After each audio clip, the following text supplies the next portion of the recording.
All right, let's dive right into this explainer. We're looking at the anatomy of a sugar habit from full-blown addiction to finding your literal sweet spot.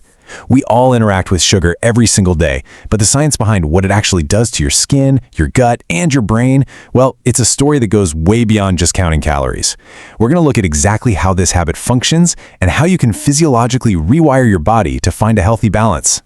Now, you might be wondering, what if everything we've been told about quitting sugar is only half the story? Sure, we all know it's tied to weight gain, right? But the systemic, full-body impact and the honestly shocking science of what happens when you decide to quit entirely is a completely different story. Most of us just assume the goal should be absolute zero. But is it? Before we get to that plot twist, we have to look at where most people are starting from. Just look at this chart. The average European intake is hovering right around 100 grams a day. Compare that to the World Health Organization's recommended limit of just 25 grams. That is a massive 4 times the limit. To put that into perspective, 25 grams is about 6¼ teaspoons. Let's be real, most of us blow right past that before we even finish our morning coffee. So what exactly is all that excess doing to us? Which brings us to part 1, sugar's toll on your skin. You see, it's not just about empty calories. It's about this wild chemical reaction called glycation. Basically, when you have excess sugar in your bloodstream, it actively binds to and weakens your collagen and elastin. And those are the exact proteins that give your skin its youthful, springy bounce. It's literally aging you from the inside out. So what does that actually look like? Well, it means accelerated aging. Studies show that people with higher blood sugar are literally perceived by others as looking older. You get weakened collagen, which means dry, sagging skin. Plus, those sugar-induced insulin spikes, they trigger excess oil production, which leads directly to clogged pores, spots, and acne. But hey, there is a silver lining here. Check out this number, 50%. Scientists have found that simply getting your beauty sleep produces the hormone melatonin, and that can actually reduce this glycation damage by up to a staggering 50%. No way, right? So managing your stress and prioritizing sleep is an absolute game changer for defending against that sugar. Okay, moving on to part 2, the gut and brain hijack. Now this is where things get really intense. A high sugar intake can actually cause what's called a leaky gut. Basically, sugar reduces these tight junction proteins in your gut lining. Think of them like the cellular glue that keeps everything sealed tight. When that glue weakens, nasty bacterial endotoxins seep right into your bloodstream, and yeah, that triggers systemic inflammation and insulin resistance. It's really a vicious dual threat. Down in your gut, sugar is feeding opportunistic bacteria like E. coli, while actively starving the good bacteria that keep you healthy. But at the exact same time, up in your brain, it's causing these massive dopamine spikes. So it's destroying your gut defenses while simultaneously flooding your brain with pleasure signals to create a real chemical dependence. Because of that chemical dependence, trying to quit is brutal. Your dopamine drops, your blood sugar crashes, and you get hit with severe withdrawal. We're talking severe anxiety, high irritability, crushing fatigue, and even physical nausea on top of those intense cravings. So if you've ever felt like you just don't have the willpower, actually scratch that. It's not a lack of willpower at all. It is a profound physiological reality.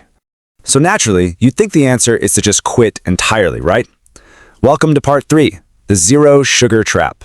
Take a look at this quote from a groundbreaking study recently presented at the Endocrine Society. Dr. Rashid Ahmad says, completely removing sucrose from a low-fat diet may unexpectedly disrupt gut health and promote inflammation and metabolic dysfunction. Wait, what? Removing sugar completely can actually backfire? It's totally counterintuitive, but the research is fascinating. Scientists found that mice on a strictly 100% sugar-free diet ended up with poor glucose control, totally disrupted gut bacteria, and a higher risk of fatty liver. Compare that to mice on a balanced diet with just a little bit of sucrose, which actually maintain their gut and immune health perfectly. The takeaway here, your microbiome needs balanced nutrition, not absolute zero. Which leads us to part 4, rewiring your taste buds. So, if zero sugar is a trap, how do we cut back without suffering? Well, your body has to adapt, and research shows it takes about a month. In week 1, withdrawal and cravings are going to peak as your dopamine drops. It's tough, for sure, but by week 2, those symptoms start to fade as your appetite hormone, leptin, lowers. By week 3, your sweetness sensitivity begins actively shifting. And check this out, by week 4, the exact same amount of sugar will suddenly taste intensely sweet to you. You are completely rewired. And the craziest part? It's not just happening in your mouth. Your gut actually has sweet taste receptors too, and they adapt right alongside your tongue. This fundamentally changes how your body releases the hormones that control your blood sugar and hunger. The whole shebang adjusts from the inside out. All right, let's bring it all together in part 5, Finding the Sweet Spot. Here's what you really need to remember. The form of the sugar you eat matters tremendously. Liquid sugars like sodas and juices, they're absorbed so incredibly fast that they bypass your body's early defenses and deliver a massive payload right to your gut, which absolutely obliterates your microbiome. But solid sugars, like the ones naturally found in whole fruits or root veggies, come packed with fiber. That fiber acts like a safety buffer. It safely slows absorption and actually protects your gut bacteria. So here is your definitive game plan. Step 1, aim to cap your daily intake at that 25-gram limit. Step 2, and this is a big one, ditch those liquid sugars for water or unsweetened tea. Step 3, prioritize fiber-rich whole foods to actively feed those good gut bacteria. And step 4, give yourself some grace and just push through that 4-week adjustment phase. By following those steps, you avoid the dangerous zero-sugar trap while protecting your skin and your gut. The science is clear. Your body can and absolutely will adapt.